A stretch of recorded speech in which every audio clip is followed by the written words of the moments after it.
Hi everyone, it's StariAri and I'm back with another pick a card reading for you. This one's going to be based on the Greek gods. So yes, masculine energy does not mean that it's only for men. It could be for women as well. So before we begin, I just want to talk to you guys a little bit about what I have going on my website as well as on my Facebook page. So starting this Saturday, I will begin to give free live spirit counseling or channeled messages, or I'll pull a card for anyone who is subscribed to my YouTube channel. So come join me on Saturday at 2 p.m. Central Time, which is noon Pacific Time and 3 p.m. Eastern Time. We are going to have a nice 222 portal going on, as well as the energies of the new moon in Pisces. So I'll give you guys a little bit of info on that during the live. If you haven't subscribed to my channel and you haven't clicked on the notification bell, I suggest that you do so you won't miss out on the live. Another thing that I want to talk to you guys about is the Magistrology retreat that I'm going to be hosting with Jax Atlantis of High Vibe TV, as well as the Peace Dealer of High Vibe TV. These two are extraordinary astrologers and tarot readers, lovely, lovely psychics.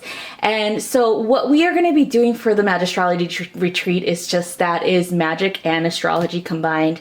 We're going to go over certain subjects such as looking at your personal natal chart and giving you more insight as to your psychic abilities, any type of romance information coming up, as well as your galactic heritage. Okay, so that's going to be from June 19th till the 22nd, and it's going to be in Big Bear, California. If you guys are interested in this, go ahead and sign up on my website. It's www.stariari333.com, or send me an email at stariari333@gmail.com to request more information, as well as if you desire a payment plan option, just let me know. So the next thing I want to talk to you guys about is my emailed readings. So I am a full-time student. I am almost done with my bachelor's degree in psychology. So I decided to kind of lower or minimize my my readings that I do face-to-face or over the internet. So now what I'm doing is I'm providing emailed readings instead. So and those are actually at a very low price. So if you guys are interested in one, come check out what the options are on my StariAri Toltec Shaman page on Facebook. All of them are at $33. And I usually send a recorded message to include your layout, a picture of it, to your email, and it's between 24 to 98 hours from your purchase. So if you guys are interested in that, feel free to go check it out and what I have option-wise on my Facebook page, and then book through my website, okay? So that's all I have for you guys. So let's go ahead and begin the reading. So we're gonna start from left to right, top to bottom. So right here is card number 1. This one's number 2, number 3, number 4, number 5, number 6, number 7, and finally number 8. So let's go ahead and begin with card number 1. If you guys chose card number 1,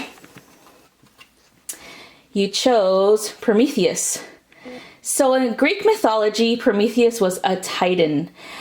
Titans were the gods or the creations before the Greek gods, say Zeus and his clan. So this is kind of like, I would say, like a relative of Zeus, like I would say like an uncle. So in the legend, Prometheus was one of the Greek gods that actually came down to earth and taught humanity a lot of things, like the sciences, how to harvest, how to plant, as well as he brought fire back to humanity. So what happened in the legend is that humanity had fire, and then there was kind of like this was a gift from Prometheus.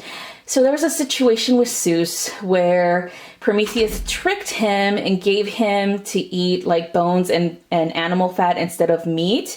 So Zeus was kind of sore about that. So in order for Prometheus to get punished, because he actually cared a lot about humanity, Zeus took fire away from humanity. So then Prometheus decided, well, that's not fair. So I'm going to go ahead and steal this fire back and give it back to humanity, because he was observing that humanity was dying of cold and all this other stuff. So there's more to that legend, of course, because Pandora is involved and other gods are involved. But ultimately, Prometheus sacrificed himself for the betterment of humanity. He was chained up to a mountain, and then every day an eagle will come and eat his liver. And because he was immortal, his liver will be replenished, and it started all over again. So it's kind of like a metaphor for cleansing and detoxifying. Or sacrificing, because you think about your liver. What does it do for your body? It helps it cleanse itself. It helps it heal, as well as it detoxifies, everything that we ingest. So that being said, you can't live without your liver. You can die instantly without a liver. So anyway, Prometheus is pretty much a hero of humanity, or a fighter for humanity. I guess you could say he was the first humanitarian. But anyway, so if you chose this card, you have a similar type of personality. You are willing to fight for the underdog. You are willing to protect those who cannot protect themselves. You're even willing to face adversity and fight against powerful people, or those who are in power, to get what you need for your people. So this is a good leadership quality. This is definitely a hero type of personality.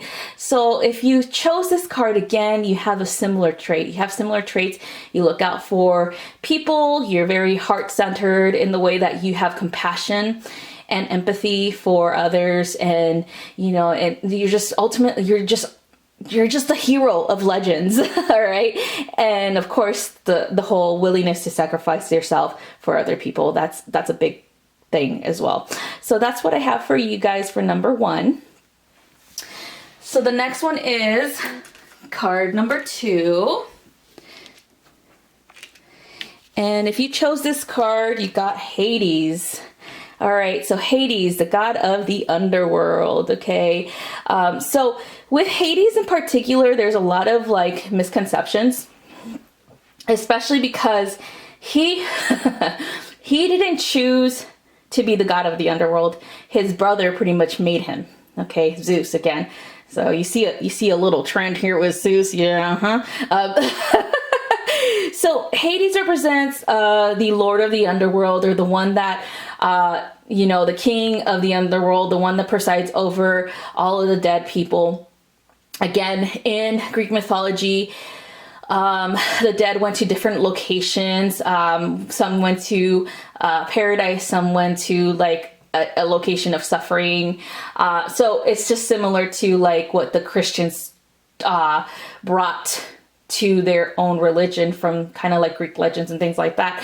But also Hades represents the planet Pluto. So Pluto's energies are correlated with the sign Scorpio.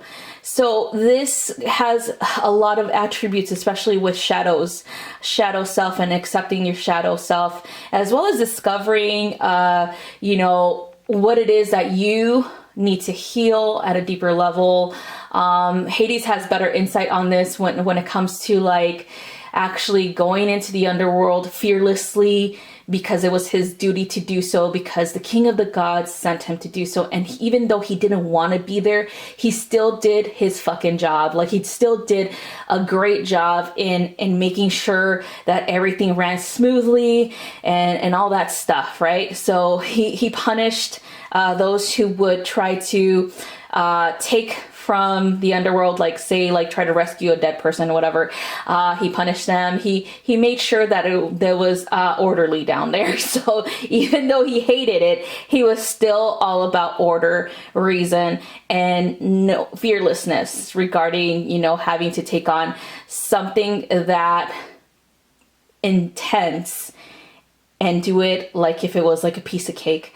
So this, if you chose this card, you tend to be drawn to the more of like the darker side of life, like not in a negative way. It's more like exploring or connecting to people who are outcasts or outsiders. You don't have a misconception of death. Like you understand that there's death and there's rebirth and there's, you know, there's a cycle to life. Another thing is that your willingness to explore this side of yourself makes you far more powerful than any other person, because you think about it, you really don't have a weakness. If you don't have fear, you really don't have a weakness when it comes to shadow work. So you're someone that definitely a lot of people can learn from, or you accept your shadows, you accept those aspects of you and you integrate them. You do your job as, you know, like if whatever role you take on in society, you do your job and you do it to the fullest, even though you probably don't have a passion for it, or you probably don't really like what you're doing. Okay, so you have integrity pretty much. Okay, so again, if you chose this card, you have a similar trait as the god Hades. So that's what I have for you for number 2. Next is number 3. And let's see this one. This is Poseidon. All right. So Poseidon, the Greek god of the seas.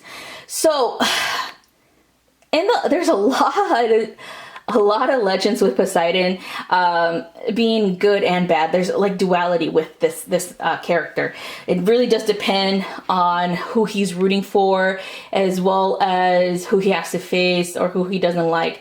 So Poseidon and Zeus usually got along, but Poseidon and Athena, who was Zeus's, you know, favorite child, did not get along.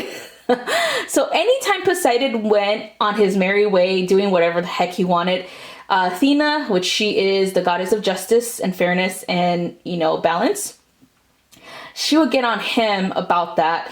She would try to thwart any type of plans that he had, to include punishing women, unfortunately, punishing women that he would take to his bed forcefully, which they were already getting punished because he was forcing himself on them. You know, so it's like if you ever read about the legend of Medusa and how she became who she is, it's because Mr. Poseidon here defiled her in one of Athena's temples, because she was a maiden of Athena's temple. But Athena didn't appreciate that anyway, so she turned her as a punishment as, you know, Medusa with all the snakes. And a punishment for him too, apparently, but I guess he didn't really care. He moved on. So that's the shadow side. That's the bad side of Poseidon. But other than that, he's helpful, again, depending on who he likes. But the energy of Poseidon is the equivalent to, or connected to, the energy of Neptune, the planet, which is God Neptune for the Romans, which is connected to the sign of Pisces. Okay. Again, the energy of Poseidon, again, can be very fair, can be very kind. It really does depend on who he likes, and really does depend on who he trusts. If you have an enemy, like if you ever knew a Pisces and they just don't like you, and that's really hard for Pisces. Well, some Pisces, it just depends on whatever other placements they have. But some Pisces are kind and compassionate, and therefore they'll go out of their way to help others. But others, not so much. Anyway, you chose this card because there is a need for you to balance, a need for you to express yourself and connect with your emotions, as well as even like self-expression is really hard for a Pisces if they've been taught that their emotions are weakness. So that's when the bitterness comes in. That's when the Pisces gets angry, you know, things like that, where they are limited. They can't express themselves because they fear that there's going to be repercussions because of it. So I feel that Poseidon is a god that wished that he had more freedom. That's why he did a lot of things that he would have normally not done. He did accumulate a lot of enemies, but again, he was made to be the god of the seas by his brother Zeus. So there's another problem with Zeus again. But anyway, you chose this card is because in your life you've probably been told to hide who you really are.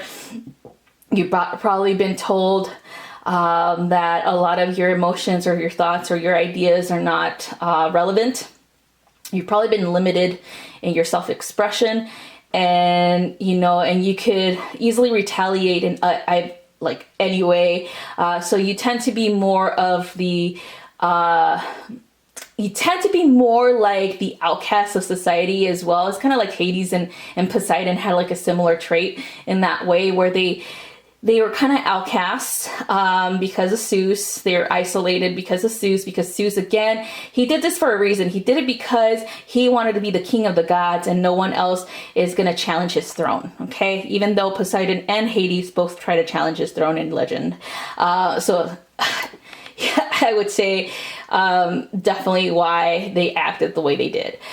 So you chose this because you're in so many ways wanting to make your own way in life. You're wanting to set your own rules. You're wanting to create your own, harmony in life. And there's a lot of opposing forces in your life because of it. Okay. So that's what I always feel Poseidon brings, as well as emotional cleansing and healing, because water energy is very cleansing and purifying. Therefore, if you are wanting to connect to your emotion, you definitely can connect with the energy of Poseidon or the energy of the sea.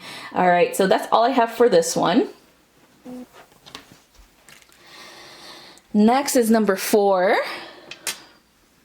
And let's see who this is. Oh, none other than Zeus. Been talking shit about you, Zeus. Sorry about that. But you were not very nice. So not very nice to your family and your brothers, in particular. But anyway, if you chose Zeus, in legend, he is the king of the gods. He's a ruler of all of humanity, all the earth and stuff like that. The thing with him is that he has a huge control issue where he wants to control everything that happens with his family. So even though he has problems with his siblings, problems with their kids, problems with his own kids, it's not okay for anyone to mess with them but him. So he's one of those control freaks, one of those, I'm gonna bully you, but it's not okay for other people to bully you. That's how I feel like about his personality or his energy. So anyway, Zeus was known as a very, very controlling god. He knew everything, and if something was hidden from him, he still was able to see the hidden stuff. He also brought divine wisdom through his daughter Athena, to the people.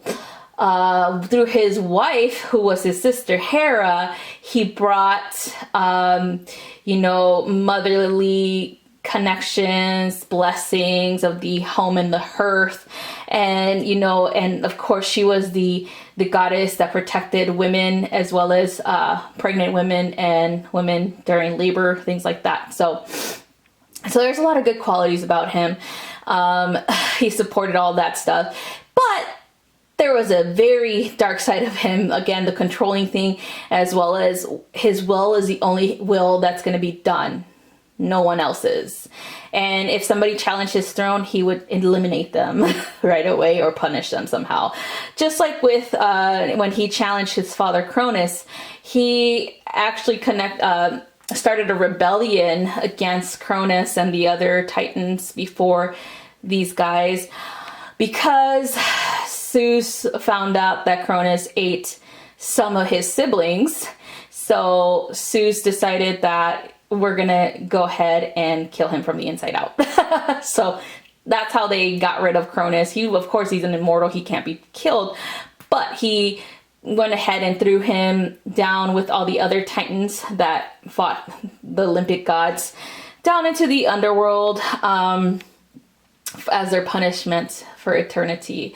So another dark side about Zeus is that he laid with several mortal women, had children with them, never really acknowledged them. He acknowledged some, depending on the mortal. But he always hid it from his wife, of course, because his wife, Hera has a temper, and she would definitely murder these children and the lovers if she found out.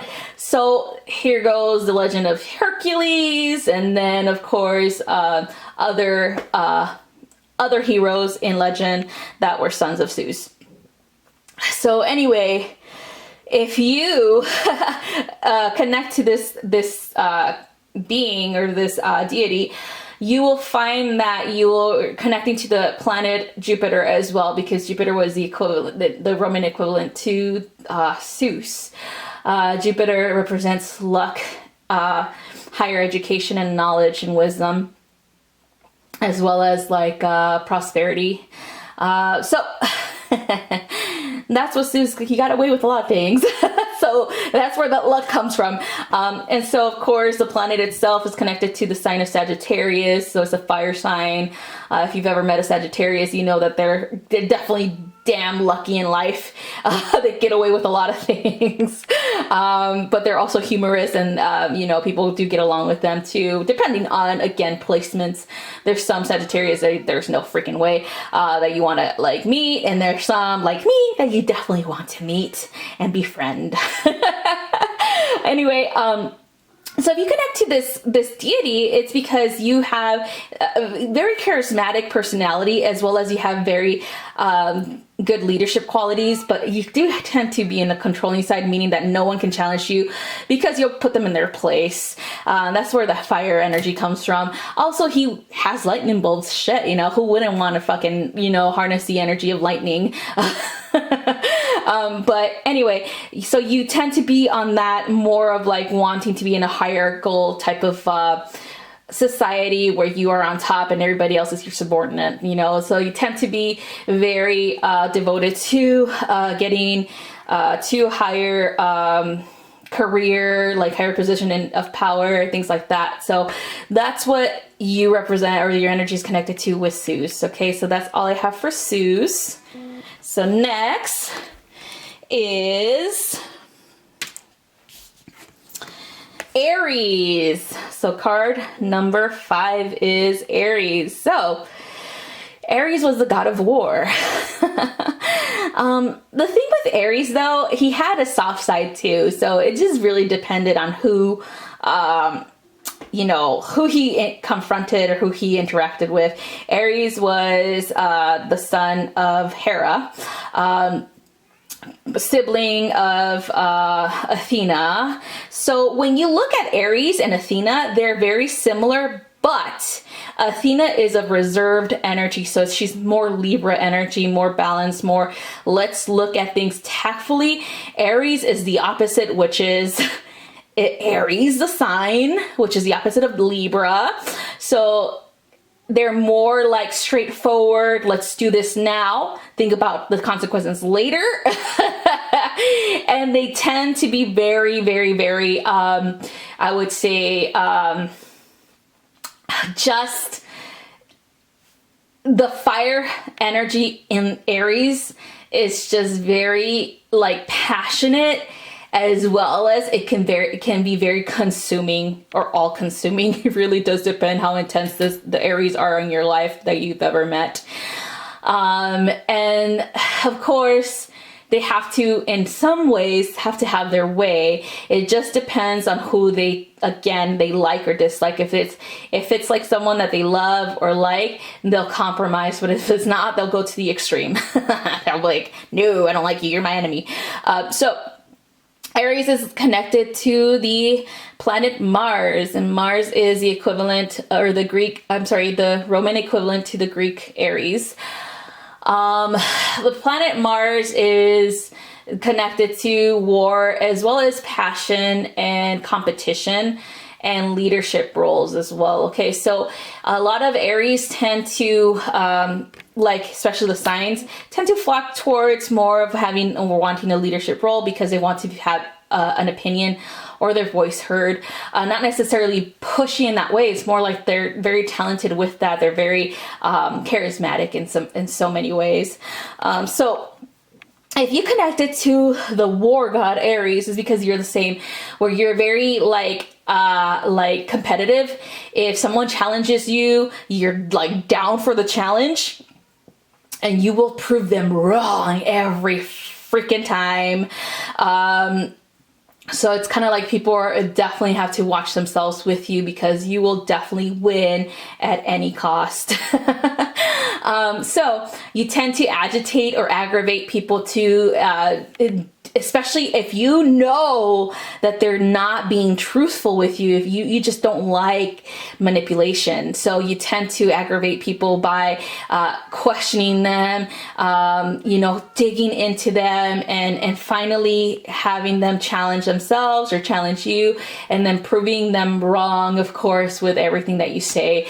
It's like you pretty much are able to catch them in lies. So that's what Aries brings to the table. If you're connected to this energy, you're definitely like that. So that's all I have for Aries. Okay, so if you chose this card, is Eros, so the god of love, pretty much. It's kind of like coupling as well as protection and romantic love and rekindling a romance. So he is the son of Aphrodite. His whole purpose is to be kind of like the messenger of love for his mom, where she actually gave permission to couples to get married. And so Helios will go and first he'll go shoot an arrow into them and get them to start liking each other, falling for each other. And then Aphrodite will bless them if they got married or whatever. So Helios is the god of love as well as romance and lust.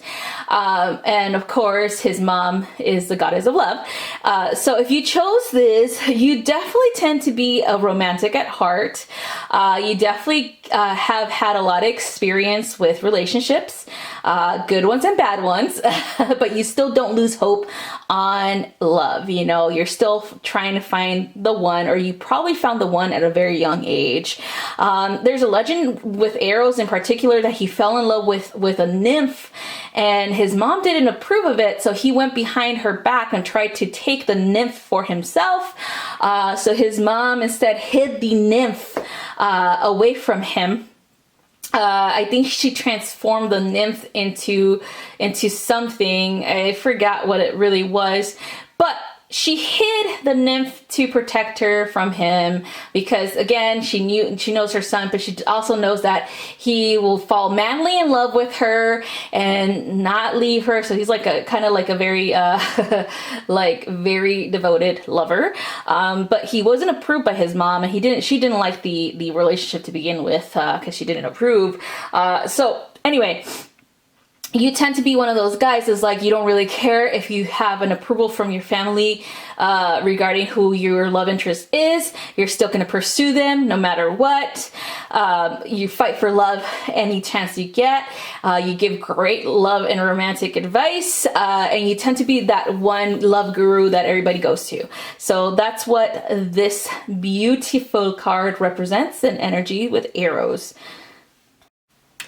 Number 7 And if you chose, this one is Hermes. All right, so Hermes was the messenger of the gods. Another thing that Hermes is linked to is scrying or scribe. Like he was able to write down messages from the gods and give them to humanity, or from God to God to God. If Zeus, for example, had a new law, he was then able to spread that to the world and to the other gods. Another thing is that he kept track of like incidences in like history with humans and reported back to Zeus and vice versa. There's a lot of legends with Hermes. There's a lot of legends in the fact that he brought wisdom and knowledge as well. And this is coming from the equivalent of Hermes, which is Mercury in the Roman legends. Another thing with Hermes is that in Egyptian legends, he was the god Thoth, which is the scribe of the gods. So that's like bringing wisdom. He brought all the wisdom, wrote it down into the scrolls, and disseminated that wisdom to certain humans, you know, that he trusted, or that the gods chose to trust this wisdom to. So a lot of the mysteries or divine knowledge is linked to Hermes as well. So the thing with him, he'll give you information when the gods want you to know it. Okay, so that's the difference. He is linked to the planet Mercury, which has two signs that are linked to, which is Gemini and Virgo.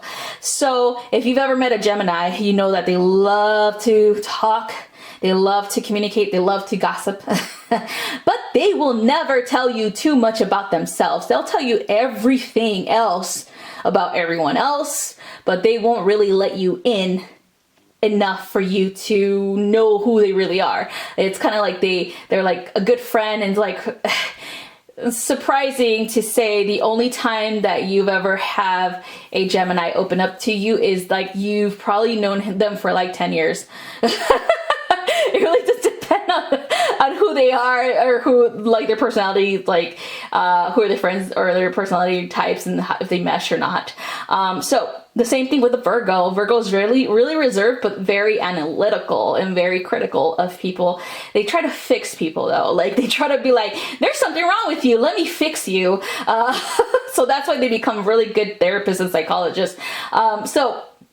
Anyway, if you connected with Hermes, you are definitely in that state of wanting to know, as well as loving to communicate, loving to interact with people, loving to learn from other people, as well as intrigued with divine, you know, the mysteries and divine wisdom. Higher education is very important for you. Getting into different things at the same time, kind of like multitasking, is very important for you, as well as like giving messages, you know, messages of encouragement, messages of hope to people that you love, of course. And so anyway, so that's what Hermes is all about. So that's all I have for you guys.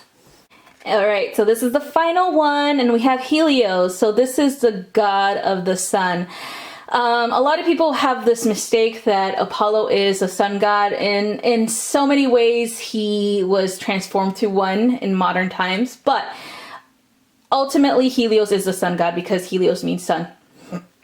So anyway, Apollo actually means light or light bringer. So Helios has this really crazy legend about, he had a son, right? Like his own child. He was born from a mortal.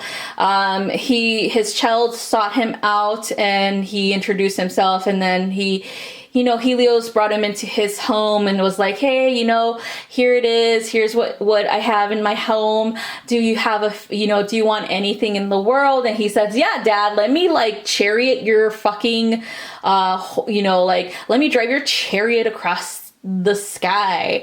And so Helios, he's a very proud guy, he's just like, oh yeah, my son definitely can handle it, because if I can handle it, he's my son, so definitely he can handle it too. So he approved of this, not knowing what was gonna happen. Okay, so his son took off with the chariot. He lost control of it and started to burn the earth. So Zeus got wind of this, and Zeus, in his divine wisdom, decided to shoot him down with a thunder bolt or lightning bolt. And so he killed him. But he did it because he wanted to prevent him from further damaging the earth with fire, because he was, pulling the sun, but like behind him. Of course, it's burning the earth, scorching the earth. So anyway, so Helios was definitely in that mindset of arrogance as well as like stubbornness, because he didn't really understand the weaknesses that he had, or his children had. Anyway, so that is the legend, but Helios is connected to the sun, as everyone knows, and it's also connected to the sign Leo. So if you've ever met a Leo, you will know that they're kind of similar, where they are kind of like, hey man, I'm the center of attention. I know what I'm doing. And yeah, praise me. Like, I am the sun god.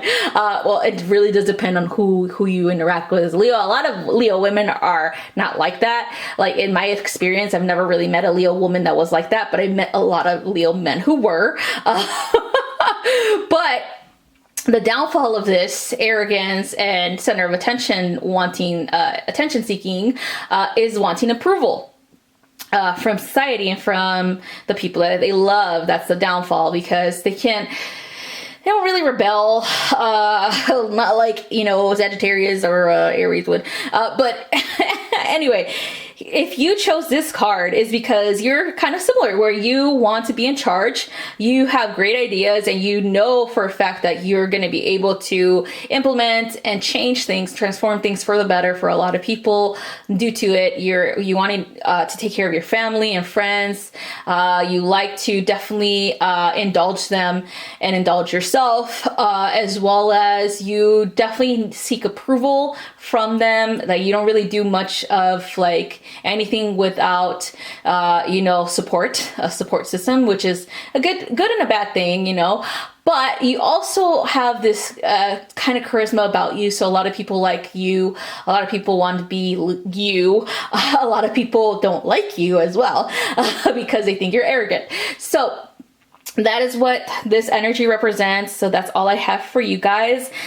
Thank you again so much for watching, and I'll have another pick a card hopefully in a few weeks, and I'll talk to you guys soon. I'll see you guys Saturday. Have a wonderful rest of your week. Bye-bye.